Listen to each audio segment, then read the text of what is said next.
Hey, good morning, ladies. I just wanted to do our morning sip from a different location, a little brighter this morning.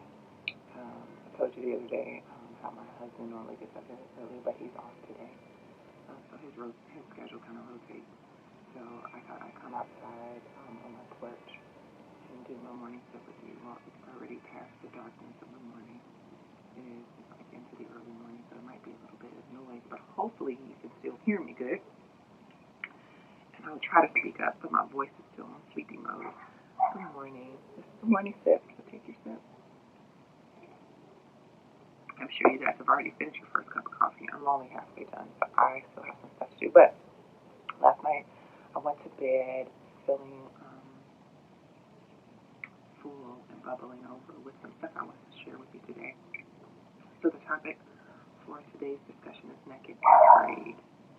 I'll say it again, naked and afraid. And I was just thinking about where we are and how we're trying to reconnect this week with God. And so far we talked about being disconnected, and now we're talking about how to get back connected, how to test that connection, how to make sure that you can trust it. And I just wanted to tell you a couple of reasons why you can. I was thinking about the show, The Naked and Afraid, where they are brought out into the wilderness. They're stripped of everything, clothes, clothing, nothing. The women sometimes have a bag, and they have one tool that they can use. And they're by themselves, two people. They have a journey that they have to go on, an adventure that they have to take. And I thought about this because this is very similar to where we are right now. We've been stripped down of all of our normal beauty routines and practices. The nails have come off at this point. The eyelashes are gone. The hair is back to its natural state. Our agendas have been cleared. We are now, some of us are still working, but for the most part, we're doing different type of work that can be done within home or work that can be done virtually, and we're isolated from one another. We are put in different places, and I just thought about that. I was like, listen, this is like naked and afraid all over again, except for we're naked before God. Not afraid. Some people are fearful, but we're not afraid in that way. But there is concern about what does this mean, and you're taking all the things that make my life normal, you're taking all those things away, and that can create anxiety. But it's for a purpose, I believe. In Romans 12, verse 1, it says, present your bodies as a living sacrifice, holy and pleasing to God. This is your true and proper worship. And maybe we haven't been doing that. Maybe we haven't been taking care of ourselves. We haven't been getting proper rest.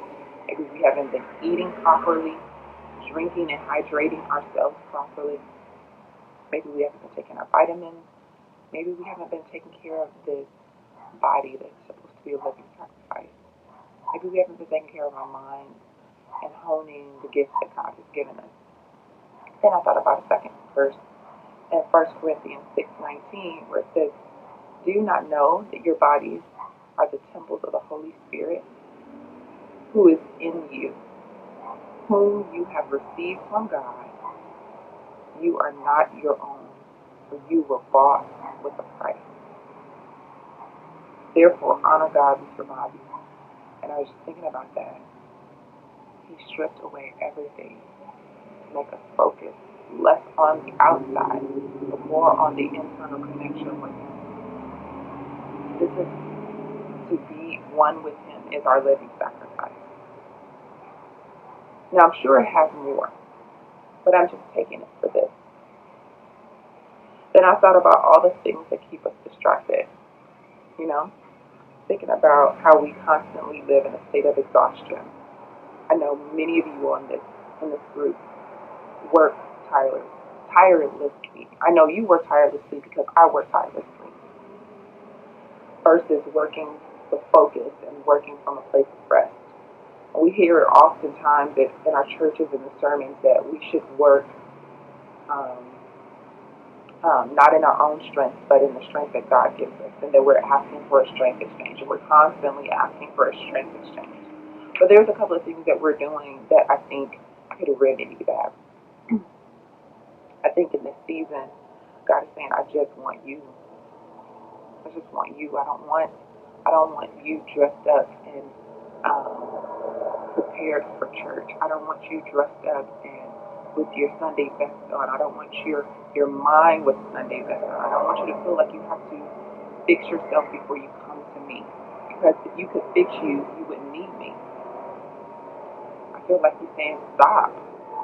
Be still. Acknowledge me. That I am the one who gives you what you need. I am your provider. I am your protector. Everything that you're doing in your life is dependent upon me, not dependent upon you. I think sometimes we take stuff like faith without works dead, and then we let that be the excuse to do all the things that we can do until we run ourselves raggedy. Remember, he says, I'm a jealous God.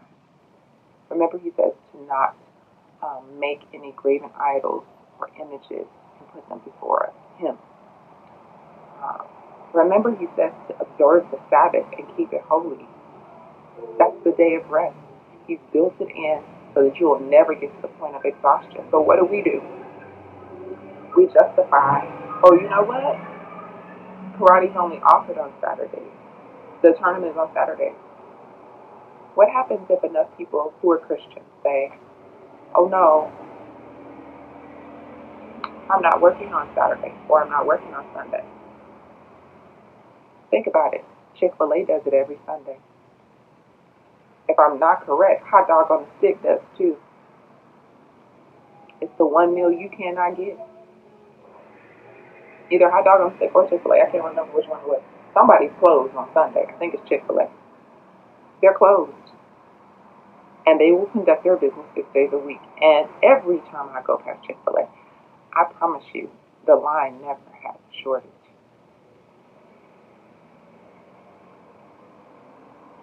He put those instructions in our lives for a reason. It's important that we follow them.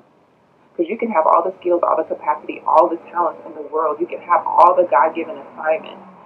There are people and lives who are waiting on you to be impacted. Absolutely correct. You're absolutely correct. However, if you don't follow the instruction that he's giving you, you're working outside of the alignment that he has provided for you. You're working against the grain. Can you imagine how much fluid it might be if we work with him? It's kind of like one of your kids asks you if they can do something, and you say yes, but they do it the exact opposite way that they should. And as they're doing it, you're watching them, but you're irritated. You're like, why are you doing it that way? Because in your wisdom as an adult, you already see that there's an easier path that you've laid out for them if they just do it that way. And that's what God is saying to us.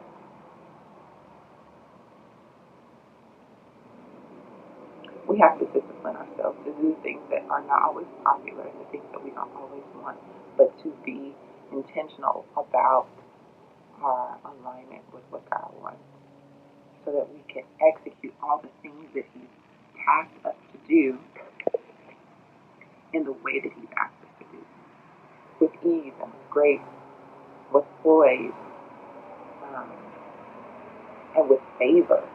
Ooh, don't you want to be in a position of favor all the time? Yeah, consistently. I don't want life a normal routine where I have to work and I have to toil and I have to strive. I want to be in the flow of His will. So I want to challenge you. Lay aside every weight that would so easily beset you so you can run the race set before you. Can I pray for you? Okay. God, I thank you and I praise you for my sisters. I thank you and I praise you for everything that they mean to you. I thank you, Lord God, that you know their hearts and their minds. You know their proclivities. You know their struggles, Lord God, their areas of weakness, their areas of strength. Lord God, I ask and pray that you would direct their path, Lord God. I just ask and pray that you would come into their space, come into their hearts, whisper in their ears, Lord God, give them what they need today to have the discipline, the fortitude to stand on your word, to trust that your instructions are best and that you know the way. For your word says there's a way that seems right to a man, but in the end there's death. But God, help us to avoid the potholes of life. Help us to listen. Help us to trust you, for you're trustworthy. And we thank you for all these things in Jesus' name. Amen. Have a great day.